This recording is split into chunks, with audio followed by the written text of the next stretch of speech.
నమస్కారం ఠాగూర్ గారు. నమస్తే అమ్మ. సరే, మనం చూస్తున్నాం గత 2 రోజులుగా ఏ న్యూస్లో విన్నా, న్యూస్ పేపర్ చూసినా కూడా కోల్కతా ఇన్సిడెంట్ గురించి మాట్లాడుకోవడం జరుగుతుంది. అసలు ప్రతి అమ్మాయికి కూడా ఆ ఇన్సిడెంట్ చూసినా లేదంటే దాని గురించి విన్నా కూడా ఒంట్లో చాలా భయంగా అనిపిస్తూ ఉంది. అండ్ ఇప్పుడు నేను మాట్లాడుతున్నా కూడా ఆ ఇన్సిడెంట్ వైబ్ అయితే చాలా భయంగా ఉంది సార్.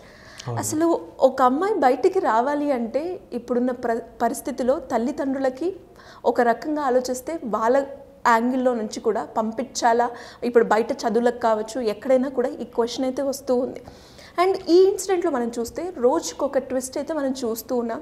అండ్ రీసెంట్గా లాస్ట్గా ఆ అమ్మాయి మాట్లాడిన ఆడియో క్లిప్ కూడా మనం వింటూ ఉన్నాం. అసలు ఆడియో క్లిప్లో ఏముంది సార్?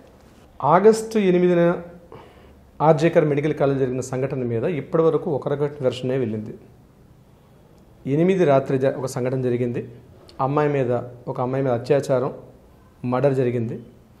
9వ తారీఖు ఉదయం పోస్ట్ మార్టం రిపోర్ట్స్ ఉదయం నుంచి పోలీసుల యొక్క ఎంక్వైరీ జరిగింది. 9 సాయంత్రం ఎంక్వైరీ చేశారు. ఆమెని ఒక పర్సన్ని సస్పెక్ట్ చేశారు. అతన్ని దోషిగా ప్రకటిస్తూ అతన్ని అరెస్ట్ చేశారు. ఇది ఇప్పటివరకు జరిగిన కారణం. కానీ కలకత్తా ప్రజలు చాలా తెలివైన వాళ్ళు అని నిరూపించుకున్నారు. ఇప్పుడు దేశ స్వాతంత్రంలో ఎట్లయితే కలకత్తా బెంగాల్ ఉద్యమాలు ఎట్లా వచ్చాయో మరొక్కసారి కలకత్తా ప్రజలు చాలా తెలివైన వాళ్ళు అని నిరూపించుకున్నారు. ప్రజల యొక్క నిరసనల మధ్య కొత్త విషయాలు బయటకు వస్తున్నాయి. ఈ ఆడియో క్లిప్ ఆ అమ్మాయి చనిపోవడానికి కొద్ది గంటల ముందు రిలీజ్ చేసినటువంటి ఆడియో క్లిప్ ఇది. తన ఫ్రెండ్తో మాట్లాడుకుంటుంది. ఈ కాలేజీలో జరుగుతున్న దుర్మార్గం ఏం జరుగుతుంది, ఈ కాలేజీలో కొన్ని అక్రమాలు జరుగుతున్నాయి, ఈ కాలేజీ ప్రిన్సిపాల్ హెడ్ ఎవరైతే సందీప్ ఘోష్ ఉన్నారో అతను లంచగొండి స్టూడెంట్స్ దగ్గర ఫీజుల రూపంలో కొంత మనీని వసూలు చేస్తున్నాడు, ఈ కాలేజీ ప్రిన్సిపాల్ రాజకీయ సంబంధాలు బాగా ఎక్కువగా ఉన్నాయి కాబట్టి ఇతన్ని ఎదిరించడం చాలా కష్టం, ఈ కాలేజ్ జరగకూడని చాలా అనర్థాలు జరుగుతున్నాయి అని ఆ అమ్మాయి స్పష్టంగా తన ఫ్రెండ్తో మాట్లాడుతున్నటువంటి ఆడియో క్లిప్ అన్నది ఇతను రిలీజ్ అయింది. ఎప్పుడైతే రిలీజ్ అయిందో ఇది కొత్త ట్విస్ట్లకు దారితీస్తుంది.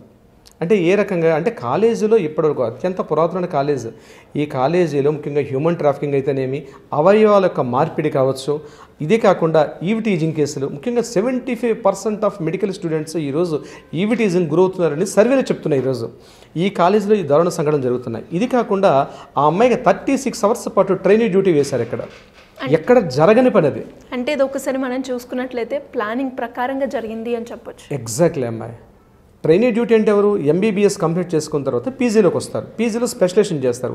స్పెషలైజేషన్ ఏదో కార్డియో, న్యూరాలజిస్ట్ ఏదో స్పెషలైజేషన్ ఉంటుంది.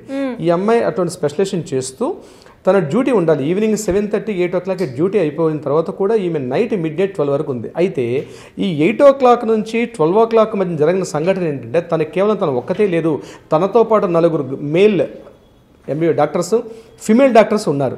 ఎప్పుడైతే తనకి సంఘటన జరిగింది తెలిసిందో తన బాయ్ ఫ్రెండ్ తోటి, తన బాయ్ ఫ్రెండ్ కాదు తన ఫ్రెండ్ యొక్క బాయ్ ఫ్రెండ్ తోటి ఈ విషయం మీద వాగ్వాదం జరిగింది. 8:39 ఆ టైంలో ఒక పెద్ద వాగ్వాదం జరిగింది. ఈ సమయంలో వీళ్ళందరూ కలిసి గ్రూప్ డిస్కషన్ చేసుకున్నారు. కానీ ఈ అమ్మాయికి తెలిసిన విషయం వాళ్ళు బయటకి తీయొద్దు, తీస్తే నీ యొక్క అంత చూస్తాను సమయంలో ఒక పెనుగులాట జరిగింది. అక్కడ ఈ 4 ఫ్రెండ్స్ ఏం చేశారు, రాత్రి ఈ అమ్మాయికి అక్కడ పైన, ఇది 4th ఫ్లోర్లో ఉన్నటువంటి బిల్డింగ్లో 4th ఫ్లోర్లో ఉన్నటువంటి ప్లేస్ ఇది. ఈ అమ్మాయిని 4th ఫ్లోర్లో డిస్కషన్ అయిపోయింది. midnight 12:30, 1 o'clock ఈ అమ్మాయి పడుకోవడానికి నువ్వు అక్కడ పైకి వెళ్ళని చెప్పారు. పైకి ఈ అమ్మాయి ఒక్కతే వెళ్ళిన తర్వాత ఈ బాయ్స్ అందరు 4 కూడా వెళ్ళారు. మొత్తం 8 మంది, 4 గర్ల్స్, 4 మేల్ ఫీమేల్స్ ఇద్దరు కలిసి పైకి వెళ్ళారు.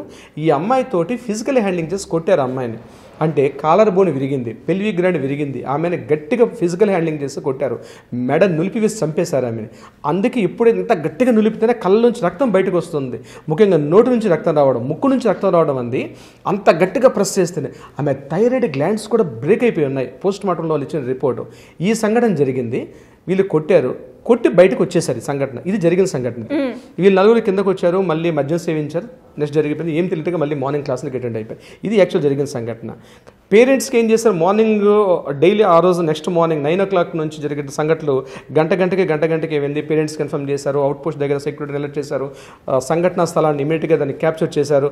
ఫోరెన్సిక్ వాళ్ళు వచ్చారు, DNA టెస్ట్ వాళ్ళు వచ్చారు, వేలిముద్ర నిపుణులు వచ్చారు. అక్కడ జరిగే ఆ ప్రదేశం జరిగినటువంటి అన్నింటిని కూడా అలర్ట్ చేసి తీసుకున్నారు. ఇంతేకాకుండా అరౌండ్ 1 o'clock పేరెంట్స్ సెలవు చేసిన పేరెంట్స్ చూసినటువంటి సంఘటన ఏంటంటే అక్కడ ఒక వ్యక్తి జరిగిన రేపు కాదు, ఇది గ్యాంగ్ రేప్ జరిగింది. ఆమె మీద దేహం మీద చాలా చాలా చాలా గాయాలు ఉన్నాయి, ఫిజికల్ గాయాలని చాలా ఉన్నాయి. ఆమె పొట్ట మీద, ఆమె చెస్ట్ మీద చాలా గాయాలన్నీ కూడా వాళ్ళు అబ్జర్వ్ చేశారు. ఇది ఇమీడియట్గా ఏం చేసేది, పోలీసులతో కాదని చెప్పి మ్యాజిస్ట్రేట్కి వాళ్ళు రిఫర్ చేశారు. మ్యాజిస్ట్రేట్ వచ్చిన తర్వాత నెక్స్ట్ డే మార్నింగ్ ఏం చేశారు, 9వ తారీఖు తర్వాత 10వ తారీఖు నాడు హైకోర్టుకి అప్పీల్ చేసుకున్నారు. మాకు లోకల్ పోలీసుల మీద మాకు ఎటువంటి నమ్మకం లేదు కాబట్టి హైకోర్టు నుంచి మాకు ఇవ్వంటే ఇమీడియట్గా హైకోర్టు కూడా ఏం చేసింది, దీన్ని కరెక్ట్ దర్యాప్తు చేయమని చెప్పి సిబిఐకి రిఫర్ చేశారు. అంటే చాలా 2 రోజుల తర్వాత. అయితే దీనికి ఇది యాక్చువల్ జరిగిన సంఘటన. కానీ మీడియాకి దృష్టిని ఆకర్షించడం కోసం పోలీసులు ఏం చేశారంటే సంఘటనని సంజయ్ రాయ్ మీదకి మళ్లించారు. సంజయ్ రాయ్ అనే వ్యక్తి కేవలం ఒక సివిక్ వాలంటీరు. ఓకే, అతను ఉమనైజరే కావచ్చు, అతన్ని ఒక పిచ్చివాడిగా ఆ యొక్క ప్రదేశాలు ఆయన గుర్తిస్తుంటాయట. ఎప్పుడైతే ఈ అమ్మాయిని అక్కడ ఈ శవంతో ఉన్నటువంటి అమ్మాయి ఉంటే వీడిని పైకి పంపించారు. పైకి వెళ్ళి ఆ పాత్ని క్లీన్ చేయమని చెప్పేసి ఈ అబ్బాయి ఏం చేశాడు, ఈ సంజయ్ రాయ్ అనేటువంటి వ్యక్తి పైకి వెళ్ళి అక్కడ నిస్తేజంగా అంటే అగ్నగంగా ఉన్న ఆమెను చూసి శవంతో ఇతను సెక్స్ చేశాడని, అది దీని యొక్క కారణాలని ఇవన్నీ చాలా బయటకు వచ్చాయి. ఇక్కడ మనం గమనించాల్సిన విషయం ఏంటంటే ఆడియో క్లిప్ రిలీజ్ అయిన తర్వాతే ఈ సంఘటనలన్నీ బయటపడ్డాయి. ఓకే, అప్పటి వరకు న్యూస్లో అంతసేపు మనకి సంజయ్ రాయ్ మీదే మిస్గైడ్ చేస్తుంది. ఎంటైర్ నేషనల్ మీడియాని కానీ లోకల్ మీడియాని వాళ్ళు మిస్గైడ్ చేశారు. పోలీసులు మిస్గైడ్ చేశారు అని చెప్పడానికి కారణాలు ఏంటంటే 4 కారణాలుగా మనం చెప్పుకోవచ్చు. నెంబర్ 1 ఏంటంటే, ఒకటి పోలీసులు ఫస్ట్ దీన్ని పేరెంట్స్కి సూసైడ్ కేసు, ఇది అమ్మాయి సూసైడ్ చేసుకుంది ఇన్ఫార్మ్ చేశారు మార్నింగ్ అరౌండ్ 7:30కి. కానీ విషయం ఏంటి, పోలీసులు మరలా సిపి గారు ఒక ప్రెస్ మీట్లో ఏం చెప్తున్నారంటే, మా వైపు నుంచి ఫోన్ వెళ్ళలేదు, ఎవరో ఫ్రెండ్స్ ఫోన్ చేశారు, మేము ఫోన్ చేశారు 9:30కి, మేము సూసైడ్ అని చెప్పలేదు, ఇక్కడ జరిగిందని చెప్పామని వాళ్ళు మిస్గైడ్ చేశారు. ఏది ఆడియో క్లిప్ రిలీజ్ అయిన ఫస్ట్లో ఆడియో క్లిప్ కన్నా బిఫోర్ చెప్పారు. నెక్స్ట్ ఏం చెప్పారు, ఆ అమ్మాయి యొక్క కాలర్ బోను పెల్విక్ బోన్ అనేది బ్రేక్ అవ్వలేదు, ఆమె సేఫ్టీగా ఉంది, అంటే ఆమె బోన్స్ ఎక్కడ బ్రేక్ కాలేదని చెప్పారు. కానీ వాస్తవ పరిస్థితి ఏం జరిగింది, అక్కడ పెల్విక్ బోన్ కూడా అంటే ఎక్కడ వస్తుంది, నడుంకి మనకి చెస్ట్కి మధ్యలో నడుము దగ్గర ఉంటుందా, అది చాలా హార్డ్గా ఉంటుంది, అది బ్రేక్ అయి ఉంది. నెంబర్ 3 ఇంకోటి ఏం చెప్పారు అక్కడ వాళ్ళు, మేము అమౌంట్స్ ఇచ్చాము, అంటే బయట సోషల్ మీడియా చెక్కలు కుట్టిన వార్త ఏంటంటే పేరెంట్స్ యొక్క నోరు నొక్కేయడం కోసం అని చెప్పి వాళ్ళని బయట రానియకుండా ఉండడం కోసం అని చెప్పి ఆమెకు కొంత వీళ్ళు ఆఫర్ చేశారు. ఓకే, ఈ ఒక్క పాయింట్ మనం లీగల్గా చెప్పుకుంటే ఈ అమౌంట్ ఇవ్వడం ఉంది ముఖ్యంగా ఈ మాలిస్టేషన్లో కానీ, అత్యాచారం జరిగేటప్పుడు కానీ, మర్డర్ జరిగేటప్పుడు కానీ ఆ బాధిత కుటుంబాలకు కొంత మనీని ఆఫర్ చేస్తే రాష్ట్ర ప్రభుత్వం అఫీషియల్గా ఇస్తుంది. సో ఈ ఒక్క పాయింట్ మనం పక్కన పెడితే సూసైడ్ కేసు కావచ్చు, అంటే సూసైడ్ ఇన్ఫర్మేషన్ కావచ్చు, లేకపోతే మల్టిపుల్ పర్సన్స్ గ్యాంగ్ రేపింగ్ అన్నది, అక్కడ ఆమె స్పెర్మ్ పాయింట్స్ ఎక్కువగా మోర్ దెన్ 150 grams ఉందని ఏదైతే సోషల్ మీడియా చెక్కలు కొట్టిందో అట్లాంటిది ఏమీ లేదు, ఒక సింగిల్ పర్సన్ అదంతా చెక్క, అది రూమర్ అని చెప్పి కొట్టిపడేశారు. కానీ ఈరోజు ఆడియో క్లిప్ ఏదైతే రిలీజ్ అయిందో ఇవన్నీ కూడా తప్పు. పోలీసులు రిలీజ్ చేసే న్యూస్ బులెటిన్స్ అనేది తప్పు. యాక్చువల్గా ఫ్యాక్ట్ వేరే ఉంది. అంటే ఆ కాలేజీలో ఏదో ఒక తెలియని అసాంఘిక కార్యకలాపాలు ఉన్నాయి, కాలేజీలో జరుగుతున్నాయి. పబ్లిక్ యావత్ దృష్టిని కూడా ఒకవైపు డైవర్ట్ చేసి దీన్ని తప్పించుకుందామని చూశారు. మమతా బెనర్జీ సర్కార్ ఏం చేశారు, ఇమీడియట్గా ఆ రోజు కాలేజీ సందీప్ ఘోష్ ప్రిన్సిపాల్ని ఇమీడియట్గా అక్కడి నుంచి ట్రాన్స్ఫర్ చేస్తూ వేరే కాలేజీకి వెళ్ళడం. అలాగే సార్, ఇవన్నీ కూడా మీరు చెప్తూ ఉంటే ఆ కాలేజ్ ఎక్కడైతే ఇన్సిడెంట్ జరిగిందో అక్కడ కొత్తగా గోడ కట్టడం, ఆ ఇన్సిడెంట్ని కప్పిపుచ్చడానికి వెంటనే ఇది కూడా చేస్తున్నారు అని విన్నాను. అవును, ఇవన్నీ కూడా సస్పెక్ట్ చేయాల్సి వస్తుంది ప్రభుత్వం మీద. రక్షించాల్సిన ప్రభుత్వమే తప్పుదోవ పట్టేటట్టుగా ఎవరిని ఏ దోషం తగ్గితే రక్షించాలని ప్రభుత్వం దీన్ని ప్రయత్నాలు చేస్తుంది. అంటే మమతా బెనర్జీ చేసిన తప్పులేనా, లేకపోతే ప్రభుత్వాధికారులు రక్షిద్దామనా? ఇలాంటి స్థితిలో ఆడపిల్లలు కాలేజీకి వెళ్ళి చదువుకోవాలనుకున్నా, ముఖ్యంగా వైద్య సంస్థ కావచ్చు, పోలీస్ డిపార్ట్మెంట్ కావచ్చు, మరొక సందర్భం కావచ్చు, వీళ్ళకి రక్షణ ఏది? అండ్ అలాగే సార్, ఈ ఇన్సిడెంట్లో వాళ్ళ మదర్ కూడా కొత్తగా డైరీలో తను రాసుకున్న చివరి మాట కూడా అది చాలా హృదయ విదారకం.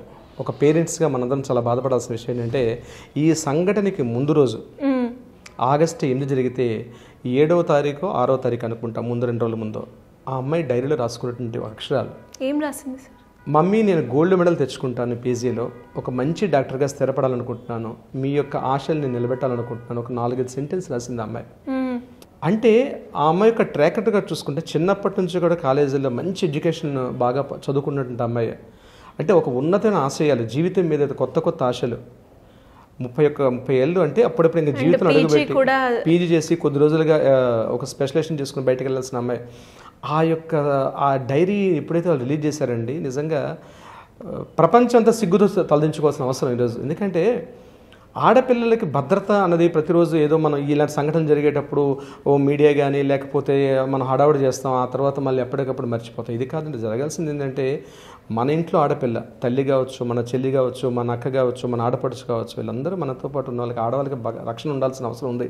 ముఖ్యంగా ఇంతకుముందు వీడియోలో కూడా మనం చెప్పాం, గవర్నమెంట్ కొన్ని డెసిషన్స్ తీసుకోవాలని చెప్పి. కానీ భద్రత అనేది చాలా ఇంపార్టెంట్. ఈ పర్టికులర్ కేసు సంబంధించి ఆ బాధిత కుటుంబాలకి న్యాయం జరగడం ఒక్కటే కాదు, జరగాల్సింది ఏంటంటే ఇటువంటి సంఘటనలు మళ్ళీ పునరావృతం, మళ్ళీ రిపీట్ కాకూడదు. ప్రతి ఒక్కడు కూడా భయపడాలి ఇట్లాంటి దారుణ సంఘటనలోకి వెళ్ళడానికి. ఇక్కడ 2 విధాలుగా చూడాలి ఈ కేసుని. ఒకటి ఏంటంటే కాలేజీ యాజమాన్యం, ఆ కాలేజీ యాజమాన్యంలో జరుగుతుండే అవకతవకలు, అదొకటి దృష్టి పెట్టాలి. నెంబర్ 2, ఎవరిని ప్రొటెక్ట్ చేద్దామని చెప్పి గవర్నమెంట్ అక్కడ తన యొక్క డ్యూటీస్ చేస్తుంది. ఈ 2 విషయాల మీద కాన్సన్ట్రేషన్ చేయాలి. థర్డ్ వన్, చట్టాల మీద కానీ న్యాయాల మీద పూర్తి అవగాహన, ప్రతి సామాన్య పౌరుడికి కూడా అవగాహన కల్పించే బేస్ క్యాంప్స్ కానీ ఎక్కడ పడితే అక్కడ క్యాంప్స్ నిర్వహించడం, అవేర్నెస్ క్రియేట్ చేయడం, దీని ద్వారా కొంతవరకు ఇది తగ్గించే అవకాశం ఉంటుంది. కానీ ఇంతకుముందు మనకు ఢిల్లీలో జరిగిన నిర్భయ కేసు ఏ రకంగా జరిగిందో ఇది నిర్భయ 2 అంటున్నారు, అభయ కేసు అంటున్నారు. ఏదేమైనప్పటికీ కూడా ఇట్లాంటివి మళ్ళీ జరగకూడదని ఆశిద్దాం. బాధిత కుటుంబాలకు అండగా నిలబడదాం. ఇందులో అమ్మాయికి న్యాయం జరగాలని కోరుకుంటాం. అండ్ అలాగే దాంతోపాటు మళ్ళీ మీరు అన్నట్టుగా ఇలాంటి ఇన్సిడెంట్స్ రిపీట్ కావద్దు అనేది మనందరికి కూడా ఉద్దేశం. సో దానికి ఈ ఇన్సిడెంటే ఒక పని చెయ్యాలి అంటే అమ్మో ఇంతలా భయపడేలాగా వీళ్ళకి కనుక శిక్షిస్తేనే నెక్స్ట్ ఇలాంటి సంఘటన జరగకుండా ఉంటుంది. Thank you sir, thank you so much. Thank you అమ్మాయి శ్రీ, థ్యాంక్ యూ.